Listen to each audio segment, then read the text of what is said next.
أعوذ بالله من الشيطان الرجيم بسم الله الرحمن الرحيم اللهم كل وليك الحجة ابن الحسن صلواتك عليه وعلى آبائه في هذه الساعة وفي كل ساعة وليا وحافظا وقائدا وناصرا ودليلا وعينا حتى تسكنه أرضك طوعا وتمتعه فيها طويلا اللهم صل على محمد وآل محمد وعجل فرجهم. حضرت آدم علی نبینا و آلہ و علیہ السلام اور حضرت حوا سلام اللہ علیہا کے بارے میں بات چل رہی ہے، اور حابیل اور قابیل کا قصہ آپ کے سامنے بیان کیا، اور یہ دیکھا ہم نے کہ کس طرح حابیل اور قابیل کے درمیان اختلاف پیدا ہوا، یا اختلاف شادی کی وجہ سے تھا یا اختلاف وصایت کی وجہ سے تھا۔ جو قول علماء نے انتخاب کیا ہے وہ یہی ہے کہ جو اصل اختلاف تھا حابیل اور قابیل کا، وہ حضرت آدم علیہ السلام کے بعد جانشینی کے مسئلے کی وجہ سے تھا، کس کو وصی بننا ہے۔ طے یہ پایا تھا خداوند متعال کی جانب سے کہ حضرت حابیل علیہ السلام کو وسیع بننا ہے، لیکن یہاں پر قابیل نے اختلاف کیا، مخالفت کی، اور نتیجے میں پھر قربانی کا واقعہ پیش آیا، اور قربانی بھی جو ہے وہ قابیل کی رد کی گئی اور حابیل کی قبول ہوئی، اور اس کے بعد جو ہے وہ ایک کینہ اور حسد قابیل کے دل میں پیدا ہوا، اور پھر کس طرح شیطان نے قابیل کو ورگلایا، وسوسہ کیا حابیل کے خلاف، اور نتیجے میں حابیل قتل ہو گئے۔ صحیح۔ اب مزید ہم دیکھتے ہیں حابیل کے بارے میں، ٹھیک ہے، کہ اب ہوا کیا قتل کے بعد، قابیل کے ساتھ کیا کیا شیطان نے، اب ہمیں یہ دیکھنا ہے۔ پہلا نقطہ یہاں پر یہ ہے کہ یہ ہم اس بات پر باور کریں اور جان لیں کہ قابیل در حقیقت خدا کے مقابلے میں کھڑا ہوا تھا۔ جس طرح اس نے بے ادبی دکھائی تھی حضرت آدم علیہ السلام کے سامنے، اور جو اس نے باتیں کی تھی، قرآن میں بھی وہ باتیں اس کی ذکر کی گئی ہیں، ٹھیک ہے۔ یہ سب کچھ دیکھتے ہوئے ہمیں یہی معلوم ہوتا ہے کہ وہ خدا کے سامنے، خدا کے مقابلے میں کھڑا ہوا تھا۔ البتہ یہ جو خدا کے مقابلے میں کھڑا ہونا تھا، خدا کی مخالفت کرنا تھی، اس کی ظاہری شکل ہمیں کس صورت میں ملتی ہے؟ اس قتل کی صورت میں۔ صحیح، خدا کی مخالفت کا جو ظاہری شکل ہے وہ ہمیں حابیل کے قتل کی صورت میں ہمیں نظر آتی ہے۔ البتہ یہاں پر کل ہم نے بات کی تھی شیطان کے بارے میں، اب ایک اور بات ہم شیطان کے بارے میں یہاں یہ کریں گے کہ انالیسس کے اعتبار سے دیکھیں، شیطان کسی حد کا قائل نہیں ہے۔ اگر مثلا شیطان کا یہ مقصد ہے کہ فلاں انسان سے چوری میں کروا لوں، اس نے چوری کر لی، اور اب ہم یہ سمجھے کہ شیطان اپنے مقصد میں کامیاب ہو چکا ہے، اب شیطان کو اس انسان سے کام لینا، کوئی لینا دینا نہیں ہے، نہیں، ایسا نہیں ہے۔ شیطان اس سے مزید اب کام کروائے گا، کسی حد کا قائل نہیں ہے۔ وہ انسان کو زمین پر گرا کر رہے گا، وہ انسان کو جہنم کے آخری مرتبے میں بھیج کر رہے گا، ٹھیک۔ تو وہ کبھی بھی انسان کو نہیں چھوڑتا، کسی حد کا وہ قائل نہیں ہے۔ اب قتل کے بعد کیا ہوا؟ قابیل نے جب قتل انجام دیا، اب یہاں پر شیطان نے قابیل کو آتش پرستی کی طرف دعوت دی۔ آتش دعوت نہیں دی بلکہ اس کو سوگ دیا، اس کو اس طرف ورگلایا اور وسوسہ کیا کہ اب قابیل جو ہے وہ آتش پرستی اور آگ کی پوجا کی طرف جو ہے وہ مائل ہوتے چلے جا رہا ہے۔ یہاں پر شیطان نے جو بات کہی حابیل کو وہ یہ تھی کہ اے قابیل، حابیل کی قربانی اس وجہ سے قبول ہوئی کیونکہ جو آگ آسمان سے آئی تھی حابیل کی قربانی کو لینے کے لیے، ٹھیک ہے، تم بھی اسی آگ کی پرستش کرو تاکہ تمہاری قربانی قبول کی جائے بعد میں۔ صحیح ہے، اگر تم اس قربانی کا مقصد کیا تھا؟ کل بات ہوئی تھی کہ اس زمانے میں قربانی کیوں پیش کی جاتی تھی؟ تاکہ انسان خدا کے مزید قریب ہو جائے، خدا کے مزید نزدیک ہو جائے۔ قرب اللہ کا ایک ذریعہ اس زمانے میں کیا تھا؟ قربانی۔ اب اگرچہ یہاں پر قابیل جو ہے وہ خدا کی مخالفت میں تھا، وہ خدا کی مخالفت میں کھڑا ہو گیا، لیکن یہاں پر آپ دیکھیں شیطان یہ وسوسہ کر رہا ہے، ٹھیک ہے، کہ اگر تم یہ چاہتے ہو کہ بعد میں کوئی قربانی کا عمل طے پائے خدا کی جانب سے اور خدا تمہاری قربانی کو قبول کرے، تم اسی آتش کو پرستش کرو، اسی آتش کی ورشپ کرو، پوجا کرو جس آتش سے حابیل کی قربانی قبول ہوئی۔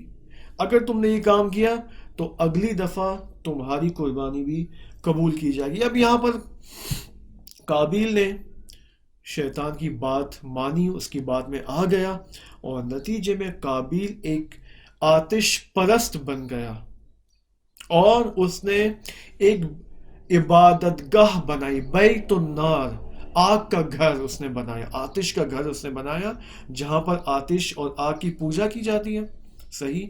اور یہ وہ ٹائم تھا، یہ وہ زمانہ تھا تاریخ میں کہ آتش پرستی در مقابل خدا پرستی باقاعدہ رسمی طور پر تشکیل پائی، صحیح ہے، آتش پرستی در مقابل خدا پرستی۔ اب یہاں پر میں نے آپ کو کل کہا تھا کہ آج کے سیشن میں تربیتی نکات بہت زیادہ ہیں، اور بہت ہی بنیادی تربیتی نکات ہیں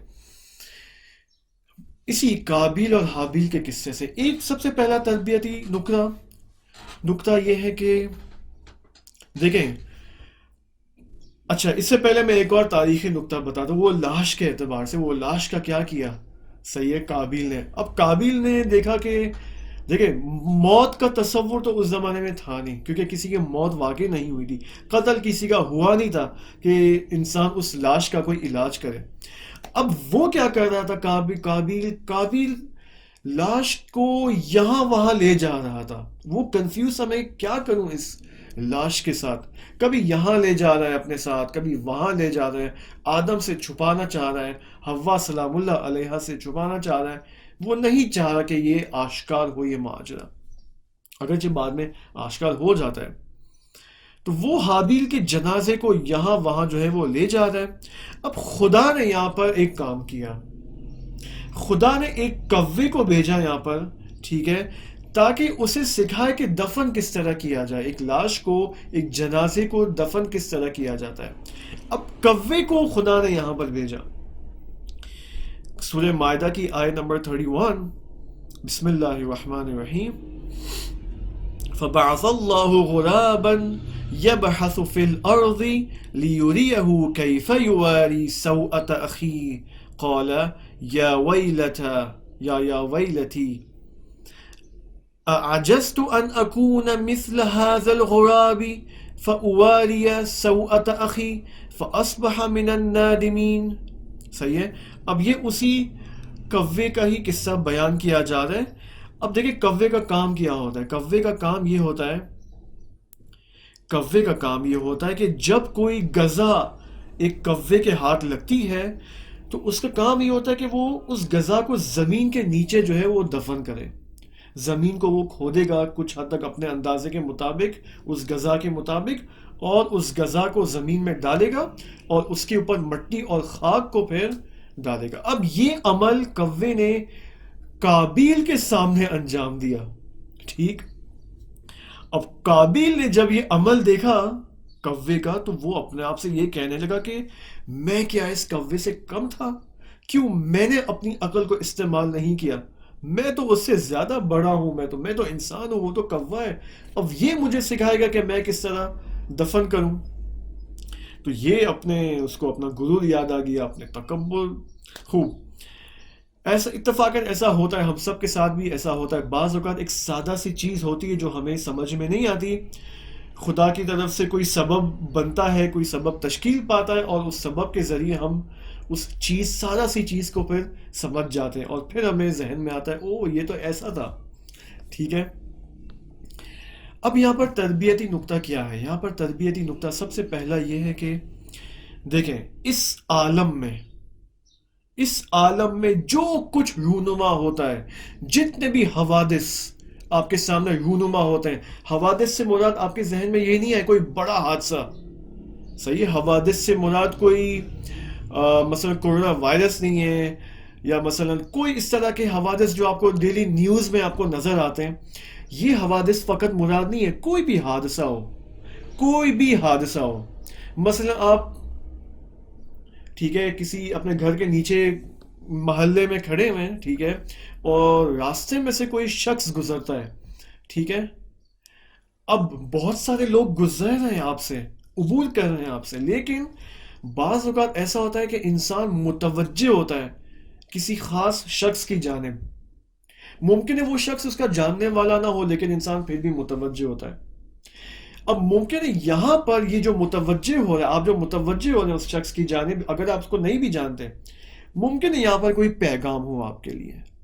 یا اس کی ہم ایک اور ملموس مثال لیں، آپ گلی میں جا رہے ہیں اپنی فیملی کے ساتھ، ٹھیک ہے، واکنگ کے لیے، آپ دیکھ رہے ہیں راستے میں ایک شخص کسی نالے کے اندر جو ہے وہ گر جاتا ہے، ٹھیک ہے، یا پسل جاتا ہے روڈ کے اوپر، گلی کے اوپر، سڑک پر، یہ حادثہ ہوتا ہے، اس کو ہم حادثہ کہتے ہیں۔ اس حادثے میں ضرور آپ کے لیے کوئی پیغام ہے۔ ہر حادثہ، چھوٹے سے چھوٹا حادثہ ہو، بڑے سے بڑا حادثہ ہو، ہر حادثے میں انسان کے لیے پیغام ہے۔ اگر میں نے اور آپ نے وہ پیغام لے لیا، الحمدللہ کہیں آپ، اگر پیغام نہیں لیا تو علماء یہ فرماتے ہیں کہ اس پیغام نہ لینے کی صورت میں میرے اور آپ کے اندر غفلت کے حجاب میں اضافہ ہوگا، غفلت کے حجاب میں اضافہ ہوگا۔ پس عالم، یہ پورا عالم انسان کا معلم ہے، عالم انسان کی تعلیم کے لیے ہے، انسان کو کوئی نہ کوئی چیز لہجے بے لہجے، لمحہ بے لمحہ کوئی نہ کوئی چیز سکھا رہا ہے۔ ہر حادثے میں کوئی الہی پیغام موجود ہے۔ لیکن اب یہاں پر بہت ساری، یہ تو چلے میں نے آپ کو ایک نتیجہ بتایا نا کہ اگر میں نے اور آپ نے اس حادثے سے پیغام نہیں لیا تو غفلت کے حجاب میں جو ہے وہ اضافہ ہوگا، لیکن ایک اور نتیجہ بھی ہے، صحیح ہے؟ وہ نتیجہ آپ دیکھتے ہیں کیا ہے۔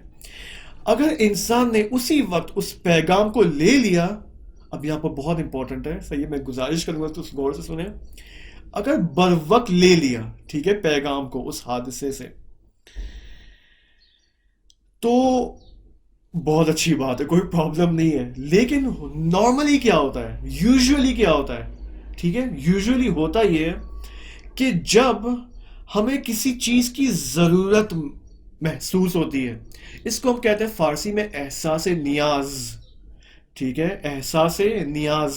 نیاز سے مراد ظاہر سی بات ہے وہ پاکستانی نیاز نہیں ہے کہ امام بارگاہ میں جو ہے وہ مجلس کے بعد نیاز ملتی ہے، وہ مراد نہیں ہے، بلکہ فارسی نیاز یعنی ضرورت، نیسیسٹی، ٹھیک ہے، جس کو آپ بیسک نیسیسٹی کہتے ہیں، بنیادی ضرورت کہتے ہیں، صحیح ہے۔ آپ کو پیاس لگ رہی ہے یعنی آپ کو احساس نیاز بے پانی ہو رہا ہے، ٹھیک ہے، پانی کی جانب احساس نیاز ہے، صحیح۔ اس احساس نیاز کی ٹرمینالوجی کو میں یہاں استعمال کروں گا، ٹھیک ہے۔ نارملی ہوتا یہ ہے کہ انسان اس وقت اس پیغام کو لیتا ہے اس حادثے سے جب وہ محتاج ہو کسی چیز کا، جب اسے احساس نیاز ہو، صحیح ہے۔ لیکن وہ لوگ وہ انسان جو سمجھتا ہے، جو بیدار ہے، جس کا شعور بیدار ہے، ایکٹیو ہے، ٹھیک ہے، وہ عالم سے، ہر واقعے سے جو ہے پیغام لے رہا ہے بغیر اس چیز کے کہ اس کو احساس نیاز ہو، اس سے پہلے کہ اسے احساس ضرورت ہو کسی چیز کی جانب، وہ پیغامات لے رہا ہے، مسلسل پیغامات، الہی پیغامات لے رہا ہے اس حادثے سے۔ اسی وجہ سے غور سے سنیں، اس سے پہلے کہ اب ہونا یہ چاہیے، یعنی یہ کرائٹیریا ہے، ٹھیک ہے، کس چیز کا میں بتاؤں گا آپ کو، اس سے پہلے کہ انسان ضرورت کے اور احساس نیاز کے مرتبے تک پہنچے۔ دیکھیں ابھی اس وقت میں بیٹھا ہوں، آپ مجھے سن رہے ہیں، میں آپ سے بات کر رہا ہوں، اس وقت مجھے پیاس نہیں لگی، آپ بھی فرض کریں کہ اس وقت آپ کو پیاس نہیں لگی ہے، ٹھیک ہے، یا آپ کو کسی چیز کی اس وقت کوئی ضرورت نہیں ہے. اب یعنی میں اور آپ اس وقت مرتبہ ضرورت تک نہیں پہنچے، ضرورت کے لیول تک اس وقت نہیں پہنچے. صحیح ہے، ہم اس وقت پہلے ہیں، ضرورت سے اس وقت پہلے کے اس وقت مرحلے کے اندر ہے. اس سے پہلے کہ انسان ضرورت کے مرتبے تک پہنچ جائے، احتیاج اور محتاج کے مرحلے تک پہنچ جائے، ضرورت کے آنے سے پہلے میں اور آپ وہ پیغام لے لیں. اگر ضرورت کے ایجاد ہونے کے بعد اس پیغام کو لیا تو اس کا مطلب یہ حادثہ اور اس حادثے کے نتیجے میں جو پیغام ہے یہ ایک وارننگ ہے، یہ ایک ہوشیاری ہے، یہ ایک الارم ہے میرے اور آپ کے لیے. صحیح، آئی ہوپ میں سمجھا پا رہا ہوں. ٹھیک ہے، ضرورت، مجھے ابھی کسی چیز کی ضرورت نہیں ہے، ٹھیک ہے، اور اس وقت بہت سارے حادثے اس وقت رونما ہو رہے ہیں. مثلا آپ کا بچہ جو ہے وہ گھر میں جا رہا ہے، ایک دم پھسل کے گر جاتا ہے کمرے کے اندر. یہ پیغام ہے، یہاں پیغام ہے. صحیح ہے، یا کوئی اور آپ بہت سارے حادثے، آپ چھوٹے سے چھوٹے حادثے آپ تصور کر سکتے ہیں. صحیح ہے، اس سے پہلے کہ مجھے اور آپ کو بیسک نیسیسٹیز کا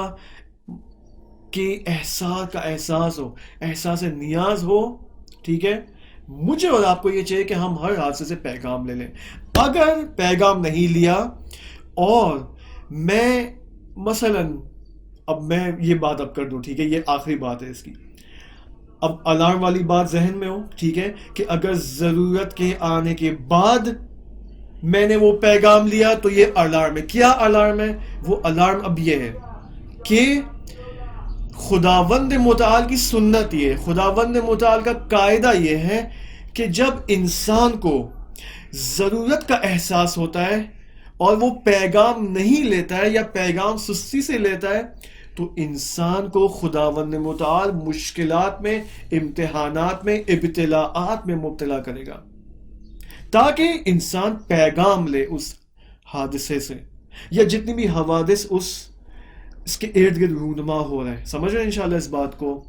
اب کیوں مشکلات آتی ہیں انسان کی زندگی میں، کیوں سختیاں مجھے اور آپ کو جھیلنی پڑتی ہیں، کیوں یہ کورونا وائرس کے ایام ہمیں دیکھنے پڑ رہے ہیں، یہ بیماری سب کو لاحق ہو رہی ہے، کیوں مجھے اور آپ کو بخار ہوتا ہے، کیوں مجھے اور آپ کو خدا نہ خاصا کوئی ڈیزیز ہوتی ہے، کوئی نہ کوئی باڈیلی پرابلم ہوتی ہے، یا کوئی نہ کوئی اقتصادی مسائل پیش آتے ہیں ہمیں اور آپ کو، ٹھیک ہے، یا آپ سوسائٹی میں جو دیگر مشکلات ہیں فیملیز کے اندر اور نان فیملی جو مسائل ہیں، دیگر جتنی بھی مسائل ہیں سوسائٹیز کے اندر، کیوں یہ مشکلات مجھے اور آپ کو پیش آتی ہیں؟ یہ مشکلات در حقیقت خداوند متعال کی جانب سے ایک وارننگ ہے کہ بھائی اے انسان، تو نے پیغام کیوں نہیں لیا؟ اب تو پیغام نہیں لے رہا، اب میں تجھے اس مشکل میں مبتلا کرتا ہوں تاکہ تو اس مشکل کے ذریعے اب ان حوادث سے، ان مشکلات سے میرے ان الہی پیغامات کو لے سکے، دریافت کر سکے جو تو نے پہلے دریافت نہیں کیے. اب میں اور آپ خدا نہ خاصا مشکلات میں گرفتار ہیں، ان مشکلات سے اب مجھے اس الہی پیغام کو اب لینا ہوگا. بس مشکلات کا فلسفہ کیا ہے، جس کو ہم فلسفہ کہتے ہیں، یعنی مشکلات کا مقصد کیا ہے؟ مشکلات کا مقصد یہ ہے کہ انسان مختلف حوادث سے الہی پیغامات لے. اگر مختلف حوادث سے الہی پیغامات کو نہ لے، بس خدا ہمیں مشکلات میں مبتلا کرے گا کہ اب ان مشکلات، یہ بھی حادثہ ہے نا، مشکل میں پڑنا بھی حادثہ ہے. اب اس سنگین حادثے سے، یعنی مشکلات، اس سے ہم اب پیغام لیں. اب اگر اس سے بھی میں نے اور آپ نے پیغام نہیں لیا، صحیح ہے، تو پھر ممکن ہے خدا پھر اور کسی بڑی مشکل میں ہمیں مبتلا کر دے. صحیح ہے. اب مجھے اور آپ کو چاہیے کہ اس وقت دیکھیں، ہر فیملی میں کوئی نہ کوئی مشکل ہے، صحیح، یقیناً کسی نہ کسی مشکل میں میں اور آپ گرفتار ہیں. ہمیں چاہیے خدا کی اس سنت پر عمل کریں، اس قاعدے پہ عمل کریں اور اس مشکل سے الہی پیغامات کو دریافت کرنے کی کوشش کریں اور اس پر عمل پیرا ہونے کی انشاءاللہ کوشش کریں. پس عالم تعلیم کے لیے ہے. یہ تمام حوادث رسول تکوینی ہیں. دیکھیں دو قسم کے رسول خدا نے بھیجے ہیں. ایک وہ رسول جس کو خدا نے باقاعدہ شریعت دی ہے، آسمانی کتاب دی ہے، احکامات دیے ہیں، دین دیا ہے، سب کچھ. اس کو کہتے ہیں رسول تشریعی. لیکن ایک ہے رسول تکوینی، جو اس پورے عالم میں، اس پورے کائنات میں جو ہے وہ اپنا کام انجام دے رہا ہے. جب میں کہہ رہا ہوں آپ کے سامنے کہ عالم تعلیم دیتا ہے، یہ جتنی بھی حوادث معلم انسان ہے، یعنی یہ حوادث انسان کے لیے رسول ہیں خدا کی جانب سے. صحیح؟ بس ہم ان رسول کو ایکسپٹ کریں اپنے وجود کے اندر اور ان رسول کے پیغامات کو دریافت کر سکیں. ٹھیک ہے؟ صحیح. اب یہاں پر ایک اور تربیتی نکتہ ہے. ٹھیک ہے؟ وہ تربیتی نکتہ کیا ہے جو کہ بہت مہم ہے. میں آیت اللہ بہجت رحمت اللہ علیہ کی اس جملے سے یہ نیا نکتہ شروع کروں گا. وہ یہ ہے کہ پھر ہم آئیں گے قابیل کے اوپر. اب اس کے بعد آپ دیکھیں قابیل نے کیا ہے. آیت اللہ بہجت رحمت اللہ علیہ فرماتے ہیں کہ کوشش کرو کہ گناہ نہ کرو. سب سے پہلی کوشش کیا ہونی چاہیے کہ انسان گناہ نہ کرے. اگر گناہ ہو بھی جائے کوشش کرو وہ گناہ فردی ہو، اجتماعی نہ ہو، معاشرتی گناہ نہ ہو. کوشش کرو کہ معاشرتی گناہ میں اپنے آپ کو مبتلا نہ کرو. اگر اب یہ دیکھیں، اب فرماتے اگر خدا نخواستہ معاشرتی گناہ ہو بھی جائے تم سے تو کوشش کرو وہ گناہ ایک خاص زمانے سے مربوط ہو، ایک خاص مکان سے مربوط ہو اور اس خاص زمان اور مکان تک محدود ہو. کیا مطلب؟ مطلب یہ ہے کہ دیکھیں انسان جب اس دنیا سے چلا جاتا ہے تو انسان تو اس دنیا سے چلا گیا، قبر میں گیا اور وہاں سے اس کی باڈی چکنا چور ہو گئی. صحیح ہے؟ لیکن انسان کے اعمال اب بھی اس دنیا سے نہیں جاتے. غور سے سنیں، انسان اس دنیا سے چلا جاتا ہے لیکن اس کے اعمال کی فائل اب بھی کھلی ہوئی ہے. اس کے نامہ، اگرچہ وہ عالم برزخ میں ہے اس وقت، ٹھیک ہے، یا عالم برزخ کے بعد جو ہے دیگر مراحل وہ طے کر رہا ہوگا، لیکن پھر بھی اس کے نامہ اعمال میں جدید اعمال لکھے جا رہے ہیں. کیوں؟ کیسے؟ Is this possible؟ بالکل یہ پاسبل ہے. صحیح ہے؟ اب چاہے وہ اعمال، برے اعمال اس کے نامہ اعمال میں لکھے جا رہے ہوں، چاہے وہ اچھے اور نیک اعمال، حسنہ اعمال ہوں. یہاں پر ایک ٹاپک جو دین نے جس کی طرف اشارہ کیا ہے اور بہت ہی واضح جو ہے وہ ہمیں ملتا ہے خاص طور پر قابیل کی اس کہانی میں، وہ ہے سنت گزاری. اوکے، سنت گزاری. ٹھیک ہے؟ اب سنت گزاری کیا ہے؟ دیکھیں انسان جب، اب یہ روایات میں بھی موجود ہے، ٹھیک ہے، تعلیمات دین میں ہمیں یہ ملتا ہے کہ جب انسان قیامت میں دیکھے گا اپنے حساب و کتاب کو، حتیٰ ممکن ہے برزخ میں بھی یہ پاسبل ہو. دیکھیں برزخ میں بھی حساب و کتاب ہے، قیامت میں بھی حساب و کتاب ہے. حساب و کتاب کے مختلف مواقف ہیں، مختلف جو اسٹیشنز ہیں، اس میں سے ایک برزخ بھی ہے. برزخ میں بھی جنت و جہنم ہے، آخرت و قیامت میں بھی جنت و جہنم ہے. مختلف جنت و جہنم موجود ہیں انسان کے لیے، آمادہ اینڈ ریڈی. اچھا، اب روایات میں ہمیں یہ ملتا ہے کہ جب انسان اپنا نامہ اعمال اس کو دکھایا جائے گا تو وہ دیکھے گا، او مائی گاڈ، میرے نامہ اعمال میں اتنے سارے قتل لکھے ہوئے ہیں. وہ اس فرشتے کو کہے گا کہ بھائی میں نے تو یہ قتل انجام نہیں دیے.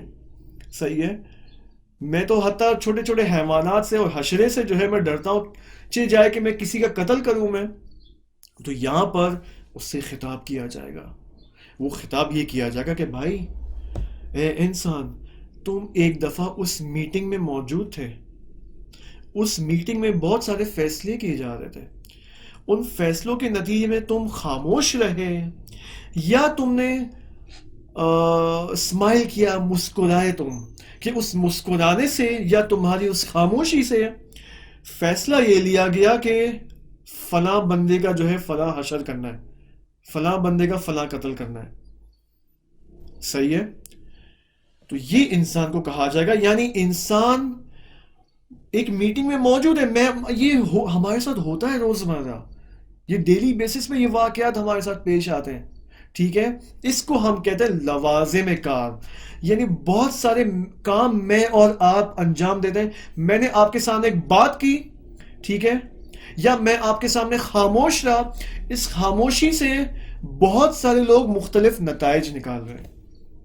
صحیح ہے؟ آپ یوں سمجھے کہ مثال کے طور پر کوئی میٹنگ ہو رہی ہے، علماء کی یا مختلف لیڈرز کی میٹنگ ہو رہی ہے کسی خاص مسئلے کے اوپر، ٹھیک ہے، اور اس میں سے 5 یا 6 بڑی شخصیات جو ہیں وہ خاموش ہیں یا مسکرا رہی ہیں، اور نتیجے میں ایک فیصلہ تصویب ہوتا ہے، ایکسیپٹ ہوتا ہے، اور خدا نہ خواستہ ایک منفی حادثہ پیش آتا ہے. اس فیصلے کے نتیجے میں ہوگا یہ کہ اس حادثے کا جو عمل طے پایا ہے ان خاموش شخصیات کے نامہ اعمال میں بھی لکھا جائے گا. بس انسان جب قیامت میں وارد ہوگا، برزخ میں جائے گا، تو اس کے نامہ اعمال میں بہت سارے قتل لکھے ہوں گے. صحیح ہے؟ آپ دیکھیں یہ خواتین کے درمیان یہ بہت بڑا پرابلم پیش آتا ہے. مثلا ناٹ اونلی خواتین، مرد حضرات بھی ایسے ہیں، ٹھیک ہے، کہ مثلا 5 6 لوگ بیٹھے ہوئے ہیں، صحیح ہے، گپ شپ ہو رہی ہے، گپ شپ میں کتنی لوگوں کی غیبتیں ہو رہی ہیں. غیبت کے نتیجے میں ایک شخص کے اندر جو اس محفل میں بیٹھا ہوا ہے اس کے اندر اس شخص کی جانب جس کی غیبت ہو رہی ہے ایک تنفر، ایک نفرت، ایک ہیٹریٹ ایجاد ہو رہی ہے، ٹھیک ہے. خدا نخواستہ اس ہیٹریٹ کے ایجاد ہونے میں جو اس شخص کے دل میں ایجاد ہوئی ہے وہ بعد میں کوئی اقدام کرے اس شخص کی طرف، اس شخص کی نسبت جس کی غیبت ہو رہی ہے، نتیجے میں وہ عمل ان تمام غیبت کنندگان، غیبت کرنے والوں کے اعمال میں لکھا جائے گا. صحیح ہے؟ یہ سنت گزاری کی ایک میں نے آپ کو مثال دی ہے، ٹھیک ہے، لیکن یہ حدیث آپ دیکھیں، من سن سنتا حسنتا فلہ اجرها واجر من عمل بها من غیر ان ينتقص من اجورهم شیء. دیکھیں بحار الانوار کی یہ حدیث تھی. یہاں پر ایک قانون تکوینی ہے، تکوینی قانون، یعنی خدا نے اس کائنات کے اندر، اس نظام ہستی کے اندر یہ قانون سیٹ کیا ہوا ہے. صحیح. اب وہ قانون جو ہے وہ عمل حسنہ کے سے مربوط بھی ہے، عمل سیئہ، کوئی بھی عمل ہو. مثال کے طور پر اگر استاد نے، ایک ڈاکٹر ہے، ٹھیک ہے، اس نے 5 اسٹوڈنٹس کی تربیت کی ہے اور 5 اسٹوڈنٹس کو اسے ڈاکٹر بنایا ہے، ٹھیک ہے. ہوتا کیا ہے جب وہ 5 اسٹوڈنٹس مختلف ہاسپٹلز میں کام کر رہے ہیں اور یہ مختلف پیشنٹس کے مسائل کو حل کر رہے ہیں، مثلا ان 5 ڈاکٹرز نے 5 مختلف جانیں بچائی ہیں، صحیح ہے، نتیجے میں وہ عمل جو ان 5 ڈاکٹرز نے انجام دیا ہے، 5 مختلف جانیں بچائی ہیں، اس استاد کے نام عمل میں بھی لکھا جائے گا. سارا آپ کہتے ہیں نا سارا کریڈٹ تو اس کو جا رہا ہے. صحیح ہے، یہ حقیقت ہے.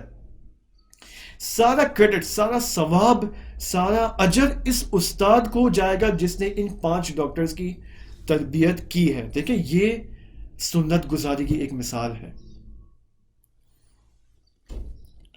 خوب ممکن ہے اب یہ بات یہاں پر دیکھیں، یہاں سے انسان کیا ہوتا ہے، اب وہ ڈاکٹر دنیا سے چلا گیا ہے لیکن یہ 5 ڈاکٹر جو اس کے شاگرد ہیں یہ ماشاءاللہ مہینے میں کتنی جانیں بچاتے ہیں. اب یہ ڈاکٹر جو عالم برزخ میں ہے یا عالم آخرت میں ہے، مسلسل اس کے نامہ اعمال میں جدید اعمال لکھے جا رہے ہیں. صحیح ہے، اس کو کہتے ہیں سنت گزاری، اچھے کام کی سنت گزاری. بس اس سے ہمیں پتا چلتا ہے کہ انسان بے شک اس دنیا سے چلا جائے لیکن انسان کے اعمال اور اس کا وجود فلا زمانی ہے، زمان سے بالاتر ہے، مکان سے بالاتر ہے. انسان فقط ایک خاص زمان اور مکان تک محدود نہیں رہے گا. صحیح ہے. تو دیکھیں خداوند متعال نے سنت کا یہ باب کس قدر اپنے لطف اور عنایت سے ہمیں نوازا ہے. آپ دیکھیں، اور میں اور آپ کس قدر اس چیز سے غافل ہو جاتے ہیں. ممکن ہے میں اور آپ اپنے زندگی کے مختلف فیزز میں یہ سنت گزاری کرتے ہوں لیکن ہم اس چیز سے غافل ہیں. صحیح. اب دیکھیں جو چھوٹے چھوٹے، اب تو سوشل میڈیا پہ اس قدر چھوٹے چھوٹے کرائمز ہوتے ہیں، صحیح ہے، اخلاقی کرائمز ہوتے ہیں اور پتہ نہیں کیا کیا ہوتا ہے. کس قدر بری سنت گزاری ہوتی ہے سوشل میڈیا کے اندر، یہ خدا ہی جانے. ٹھیک ہے، انسان جب قیامت میں جائے گا تو ایک خاص اس کا فائل کیس ہوگا، فولڈر ہوگا، اس کے اوپر لکھا ہوگا سوشل میڈیا میں سنت گزاری. صحیح. اب دیکھیں، اب مجھے اور آپ کو اس سنت گزاری کی بحث کے بعد اب تھوڑا ہوشیاری سے کام لینا چاہیے، اپنے اعمال کو کنٹرول کرنا چاہیے مجھے اور آپ کو. خدا، اب دیکھیں کس قدر تربیتی مسائل پیش آتے ہیں. صحیح. مثلا باپ نے بیٹے کو سنا دی، باپ نے بیٹے کو تھپڑ لگا دیا. صحیح ہے. باپ کو نہیں پتا کہ اس عمل کا اس کو کیا نتیجہ بھگتنا ہوگا آگے جا کر. ہم یہ نہیں سمجھے کہ اگر کوئی برا سلوک ایک بچے کے ساتھ کیا ہے تو یہ رائے گان جائے گا. نہیں، اس کا جواب خوب دینا ہوگا، خوب جواب دینا ہوگا. صحیح. قابیل نے اس قتل کے بعد ایک سنت گزاری عظیم انجام دی. قابیل کے بعد اس دنیا میں جب تک قیامت برپا نہیں ہوتی، جتنی بھی قتل انجام پائیں گے سب کے سب قابیل کے نامہ اعمال میں لکھے جائیں گے. اسی وجہ سے حدیث میں ہمیں یہ ملتا ہے کہ تاریخ دنیا میں یعنی قیامت تک، ٹھیک ہے، 7 ملعون ہیں جو تا قیامت ملعون رہیں گے. 7 ملعون ہیں جو تا ابد ملعون شمار ہوں گے. وہ 7 میں سے یہ لوگ ہیں: ایک قابیل سب سے پہلے، 2 وہ شخص جس نے دین موسیٰ علیہ السلام میں تحریف کی، 3 وہ شخص جس نے دین عیسیٰ علیہ السلام میں تحریف کی، 4 نمرود جو حضرت ابراہیم علیہ السلام کے خلاف مقابلے میں کھڑا ہوا، 5 فرعون نبی ختمی صلی اللہ علیہ وآلہ وسلم کی امت میں سے وہ شخص جس نے نبی ختمی کے دین کو تحریف کیا، اور 7واں بھی ایک اور شخص ہے کہ جس نے دین ختمی میں تحریف کا عمل انجام دیا. صحیح ہے. اب روایات میں یہ شاید نام نہیں آئے، آئی تھنک سو کلی طور پہ کہا گیا یہ جو 6 اور 7 آخری 2 مورد ہیں، ٹھیک ہے، لیکن یہ 7 ملعون ابدی ہیں، لعن ابدی کا شکار ہیں. جہنم کے وہ نچلے اور تہ کے اندر یہ لوگ موجود ہیں، اس آخری درجات کے اندر، جہنم کے اندر ان کو سزا دی جا رہی ہے. بس دیکھیں، اب یہاں پر سوال یہ ہونا چاہیے کہ سنت گزاری کرنا آسان ہے یا مشکل ہے؟ مشکل کام نہیں ہے سنت گزاری. سنت گزاری بہت ہی آسان کام ہے. صحیح. انسان ایک لہجے میں ایک سنت گزاری کر سکتا ہے. مثلا ایک مثال دوں، گھر کے اندر ایک ماں ہے مثال کے طور پر، وہ جب کھانے میں سب بیٹھتے ہیں تو ماں بلند آواز سے کہتی ہے بسم اللہ الرحمن الرحیم، مسلسل یہ کام کرتی ہے. دیکھیں بعض ماؤں کا کیا طریقہ ہوتا ہے، صحیح ہے، ڈائننگ پہ بیٹھتے ہیں بچوں کو کہتے ہیں، باپ بھی ایسے ہوتے ہیں، ٹھیک ہے، وہ جب بہت زیادہ دین کے خود زیادہ دیندار نہیں ہوتا ایسے ماں باپ، لیکن چاہتے کہ اپنے بچوں کو دیندار بنائیں. یہ کبھی بھی نہیں ہو سکتا، یہ پاسبل نہیں ہے. آپ کے بچے کبھی بھی دیندار نہیں بنیں گے جب تک آپ خود دیندار نہ بن جائیں، جب تک آپ خود دین کا عملی نمونہ نہ بن جائیں اپنی فیملی کے اندر. اب بہت سارے ماں باپ جو بہت زیادہ سینسیٹیو ہوتے ہیں، خود زیادہ عمل نہیں کرتے دین کے اوپر، لیکن چاہتے اپنے بچوں پر زیادہ دین کو تھوپیں. وہ جب ڈائننگ پہ بیٹھیں گے تو کیا کہیں گے، بسم اللہ پڑھا تم نے، بسم اللہ پڑھو چلو. دیکھیں یہ طریقہ کار یہ صحیح نہیں ہے. وہ بچہ کبھی بھی بسم اللہ نہیں پڑھے گا آپ کی اس طریقہ کار سے. لیکن ایک طریقہ کار ہے. وہ کیا طریقہ کار ہے؟ وہ دین یہ کہتا ہے، دین کہتا ہے کہ پہلے 7 سال میں بچوں کی تربیت کرو انڈائریکٹ طریقے سے. مثلا ماں بیٹھی ہوئی ہے ڈائننگ پہ، سب باپ بھی ہے، بچے بھی ہیں، 2 سال کے بچے، 4 سال کے بچے بیٹھے ہوئے ہیں، ماں بھی اور باپ بھی جب ڈائننگ پہ بیٹھے بسم اللہ الرحمن الرحیم اور پھر اپنا کھانا شروع. نہیں کہتے بچوں کو تم بھی پڑھو، لیکن جب بچہ اس عمل کو روزانہ دیکھے گا تو اب وہ بھی آٹومیٹکلی اب جب بیٹھے گا ڈائننگ پہ تو وہ بھی کہنا شروع ہو جائے گا. اور اب دیکھیں یہ ماں باپ نے ایک سنت گزاری کی ہے. اب جب یہ بچہ بڑا ہوگا، یہ جب اپنے بچوں کے ساتھ یہ سنت گزاری بجا لائے گا اب آپ دیکھیں یہ نسل اندر نسل اندر نسل اگر یہ کام ہوتا گیا تو اس سنت کا ایجاد کرنے والا کون تھا؟ یہ اصل ماں باپ تھے. نتیجے میں وہ 10 نسلوں بعد بھی جب وہ بسم اللہ کی سنت پر عمل کیا جائے گا تو نتیجے میں ان اجداد کی نامہ اعمال میں لکھا جائے گا. یہ سنت گزاری کا کمال ہے. دیکھیں ہم کس قدر غافل ہو رہے ہیں ان چیزوں سے. آیا ہم غافل نہیں ہیں؟ مثلا ایک اور مثال دوں. دیکھیں اس وقت پاکستان میں ایک بہت بڑی کمی، صحیح ہے، خاص طور میں شیعہ کمیونٹی کی بات کروں، ٹھیک ہے، وہ یہ ہے کہ شیعہ کمیونٹی کے اندر ایک چیز کا بہت بڑا فقدان ہے.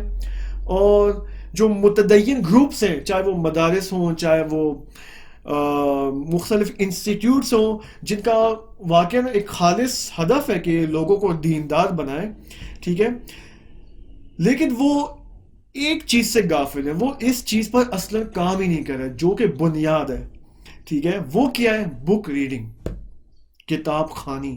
صحیح ہے، کتاب خوانی. صحیح ہے. آپ مجھے بتائیں اس وقت پاکستان میں شیعہ کمیونٹی کس قدر بک ریڈنگ کرتی ہے؟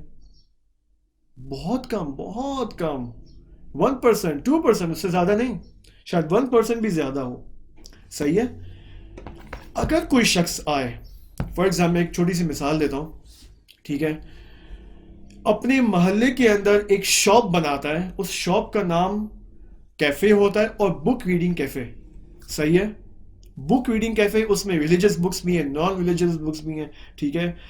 نتیجے میں یوتھس آتے ہیں اس کیفے میں، چائے بھی پیتے ہیں، سینڈوچ بھی کھاتے ہیں، بکس بھی ممبرشپ کی بنیاد پر لیتے ہیں اور امانت کے طور پر لیتے ہیں، پھر واپس لوٹاتے ہیں. آہستہ آہستہ ایسا یہ بک ریڈنگ کیفیز میں اضافہ ہوتا ہے اس محلے کے اندر، مختلف محلوں کے اندر، مختلف لوکیشنز کے اندر.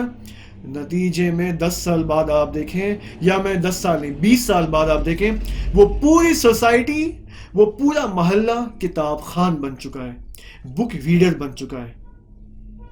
یہ ہوتی ہے سنت گزاری. نتیجے میں جس پہلے شخص نے اس عمل کو انجام دیا سنت بک ریڈنگ کا، آنے والے جتنے بھی بک ریڈرز ہوں گے ان تمام کے اعمال جو ہے وہ اس شخص کے نامہ عمل میں لکھا جائے گا، بک ریڈنگ کا جو عمل ہے.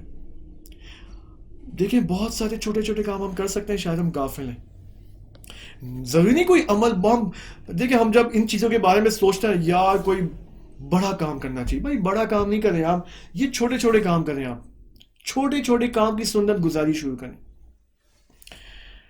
البتہ قابیل نے جو سنت گزاری کی وہ آپ کے سامنے تھی، ٹھیک ہے. اب یہاں پر آتے ہیں آدم علیہ السلام کے اوپر دوبارہ. دیکھیں حابیل علیہ السلام علی نبینا وعلیہ السلام، ہم سلام پیش کرتے ہیں آدم علیہ السلام پر بھی، حابیل پر بھی، اور حضرت حوا سلام اللہ علیہ. ہم سب آئیں ان پر سلام پیش کریں. ہم اپنے توسلات میں ان کو نہ بھولیں. اگر ہم ائمہ علیہ السلام سے توسل کرتے ہیں، ان سے بھی توسل کریں. یہ انبیاء ہیں، یہ ہمارے اصل باپ ہیں. حابیل کے قتل کے بعد کیا ہوا؟ اب حابیل کے قتل کے بعد آدم علیہ السلام نے 40 دن گریہ کیا. 40 دن اور رات، ایسا نہیں 40 دن نہیں، 40 دن اور رات، 24 آورز آدم علیہ السلام نے گریہ کیا. البتہ یہ جو گریہ ہے آدم علیہ السلام کا، یہ فقط ایک باپ کا اپنے بیٹے کے فقدان میں گریہ نہیں تھا، بلکہ ولی کے فقدان میں تھا یہ گریہ. کیونکہ کہ حابیل علیہ السلام کو خداوند کی جانب سے آدم علیہ السلام کے بعد ولی بنایا گیا تھا، وصی بنایا گیا تھا. جس طرح یعقوب علیہ السلام نے یوسف علیہ السلام کے اوپر جو گریہ کیا، وہ فقط بیٹے کے فقدان میں گریہ نہیں کیا تھا، بلکہ ولی کے فقدان میں گریہ کیا تھا. یہاں پر بھی آدم علیہ السلام نے ولی اللہ یعنی حابیل کے فقدان میں 40 دن اور رات 24 گھنٹے گریہ کیا. اور ان 40 دن اور رات میں سے ہمیں یہ ملتا ہے کہ 3 دن اور رات مسلسل سجدے میں مشغول تھے. سجدے میں مسلسل 3 دن اور رات. اب آپ دیکھیں کس قدر آدم علیہ السلام کو یہ غم ہے. یہاں پر خداوند متعال نے حضرت آدم کو بشارت دی کہ اے آدم، میں تجھے ایک اور فرزند عطا کرتا ہوں، اور اس فرزند کا نام ہے ہبت اللہ۔ ہبت اللہ یعنی خدا کی طرف سے بخشش، خدا کی طرف سے ایک ہبہ، ایک ہدیہ، ٹھیک ہے۔ اور جب وہ دنیا میں آئے تو حضرت آدم نے ان کا نام رکھا شیس، حضرت شیس علیہ السلام، جو کہ حضرت آدم کے بعد ان کے وسیع بنے، ٹھیک ہے۔ اور آدم اب یہاں پر جب ہم دیکھیں گے بعد میں آؤں گا کہ ٹائم لائن کے اعتبار سے کہ یہ کون سے ٹائم میں پیدا ہوئے۔ حضرت آدم کی اس وقت عمر کیا تھی، ٹھیک ہے، کہ جب حضرت شیس وجود میں آئے، متولد ہوئے۔ جب شیس دنیا میں آئے، بڑے ہو گئے، تو آدم علیہ السلام نے ایک دن شیس سے کہا کہ میں جنت کو کبھی نہیں بھول سکتا۔ صحیح ہے، اگر آپ نے یا جو نیو لسنرز ہیں ان سیشنز کے، جنہوں نے پہلے کے سیشن سنے ہوں، ہم نے بیان کیا تھا کہ کس طرح آدم علیہ السلام کو جنت سے نکال جانے کے بعد کس قدر ان کو وہ غمگینی کی حالت طاری ہوئی اس فراق جنت کی وجہ سے۔ یہاں پر آدم علیہ السلام شیس علیہ السلام سے فرماتے ہیں کہ میں جنت کو کبھی نہیں بھول سکتا، جاؤ میرے لیے جنت سے ایک سیب لے کر آؤ، جنتی سیب لے کر آؤ۔ اب شیس نے اپنے والد کے اور اپنے نبی کے حکم پر عمل کیا۔ اب جب انہوں نے حرکت کی، ٹھیک ہے، تو وہاں پر راستے میں جبرائیل علیہ السلام ملتے ہیں اور دیگر ملائکہ بھی ہوتے ہیں۔ البتہ علماء فرماتے ہیں یہ جو زبان ہے نا کہ مثلا شیس نے حرکت کی، راستے میں جبرائیل ملے، یہ ایک تمثیلی زبان ہے، ٹھیک ہے۔ یہ واقعہ پیش آیا ہے لیکن نہ اس طرح سے جس طرح یہ احادیث کے الفاظ ہیں، صحیح، یہ سب ہمیں روایات کے اندر ہی ملتا ہے۔ تو جبرائیل علیہ السلام شیس علیہ السلام کو پوچھتے ہیں کہ کہاں جا رہے ہو؟ تو شیس نے کہا کہ میں آدم کی وصیت پر عمل کرنے جا رہا ہوں، انہوں نے مجھے کہا کہ تم جنت سے سیب لے کر آؤ، تو میں جنت سے سیب لینے جا رہا ہوں۔ تو جبرائیل نے کہا نہیں، اب تم واپس لوٹ جاؤ، کیونکہ آدم کی روح کی توفی ہو چکی ہے، آدم اس دنیا سے جا چکے ہیں۔ اب جبرائیل علیہ السلام باقی تمام ملائکہ سمیت زمین پر آتے ہیں اور آدم کے جسد کے لیے تیاری کرتے ہیں، تشییع جنازے کے لیے تیاری کرتے ہیں۔ اور اب یہاں پر وہ موقع ہوتا ہے کہ ہم آدم علیہ السلام کی 730 سالہ زندگی جو ہمیشہ روایت میں ملتی ہے، 730 سالہ زندگی کا اختتام ہمیں یہاں پر ملتا ہے۔ اب لاسٹ سیشن ہمارا کل ہوگا، tomorrow will be our last session, اور دیکھیں گے کہ آدم علیہ السلام، حوا علیہ السلام کا کیا ہوا، انہوں نے آدم کے بعد کتنا ٹائم گزارا، اور کچھ نکات ہم دیکھیں گے۔ وصیت آدم علیہ السلام کی کیا وصیت تھی، اور شیس کے ساتھ پھر کیا ہوا، قابیل کا کیا بنا ان دی اینڈ۔ صحیح، بہت ساری باتیں باقی ہیں۔ انشاءاللہ ہم کل کے آخری سیشن میں جو ہمارا 25th سیشن ہوگا، 25th آف ماہ رمضان کے اعتبار سے انشاءاللہ منتظر رہیں گے انشاءاللہ۔ والسلام علیکم ورحمۃ اللہ وبرکاتہ۔